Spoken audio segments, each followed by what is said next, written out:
അങ്ങനെ ഞാനും ഒന്ന് വൈറൽ ഫിഷ് ഫ്രൈ ട്രൈ ചെയ്ത് നോക്കി.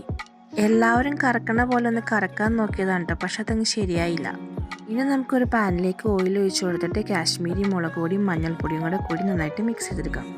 ഈ മിക്സ് അടുപ്പത്തേക്ക് വെച്ചതിന് ശേഷം ചതച്ച ചുവന്നുള്ളി, വെളുത്തുള്ളി, കറിവേപ്പില, പിന്നെ കുറച്ച് ചതച്ച മുളകും ആവശ്യത്തിന് ഉപ്പും പുളിവെള്ളവും കൂടെ ചേർത്ത് ചൂടായി വരുമ്പോൾ നമുക്ക് വൃത്തിയാക്കി വെച്ചിരിക്കുന്ന മീൻ ചേർത്ത് കൊടുക്കാം. അങ്ങനെ അപ്പുറം ഇപ്പുറം മറിച്ചിട്ട് ചെറു തീയിൽ വേവിച്ചെടുത്താൽ നമ്മുടെ ഫിഷ് ഫ്രൈ ഇവിടെ റെഡി.